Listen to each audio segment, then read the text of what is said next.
ladies and gentlemen, Phoebe Waller-Bridge.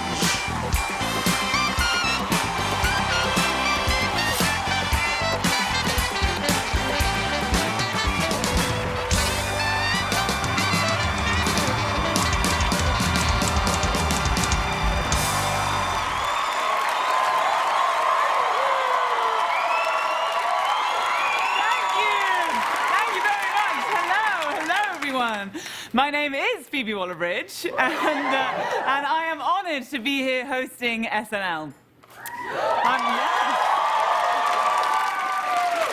I'm from the UK, which means I find everything embarrassing. And this monologue is probably the most embarrassing thing I've ever done. Standing in front of a jazz band in high heels on live television, joking about my accomplishments. Well, actually, that sounds pretty fun. And anyway, when I asked, do we have to do this bit, they said, yes, it's part of your visa. I wrote and acted in a TV show called Fleabag.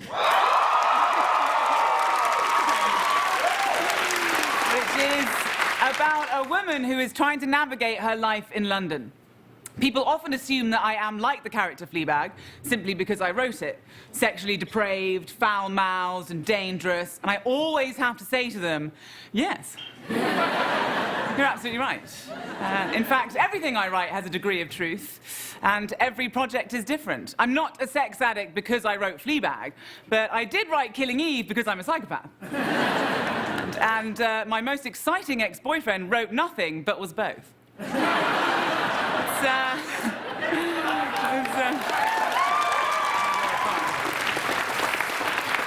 It's a great time to be a psychopath right now.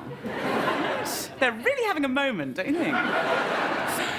When I was writing Killing Eve, I did a lot of research on psychopaths. So much so that I did actually start to believe that everyone in my life was one. I told my housemate, I think you might be a psychopath. And he responded immediately with, I have empathy.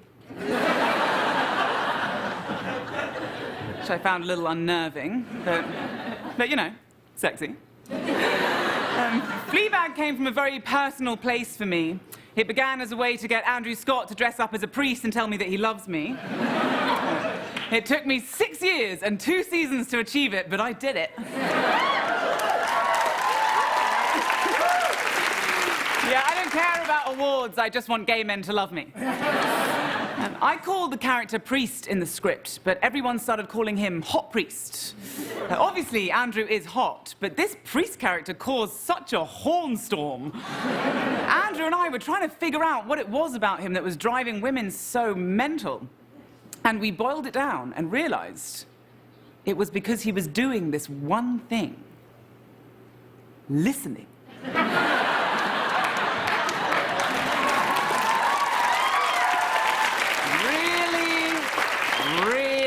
Listening. Try, guys. But we all find weird things sexy. And women can now speak openly about their desires without being burned at the stake, which is nice. Love that. Back in the day, horny women were to be feared, and now they're given Emmys.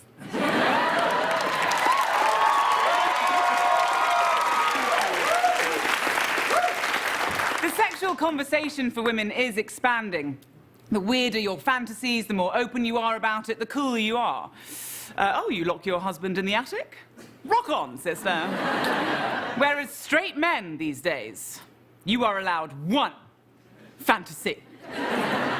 If you're looking up anything other than a woman in her 30s in the missionary position, you are a pervert.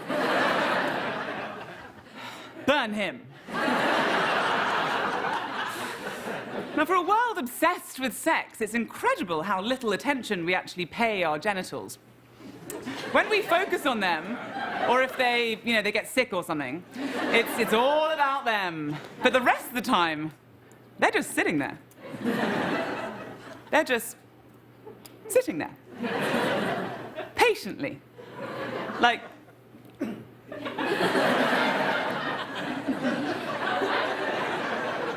I mean, think about how many of them are in this room right now. Just think about all the genitals all across America sat on couches right now, just like...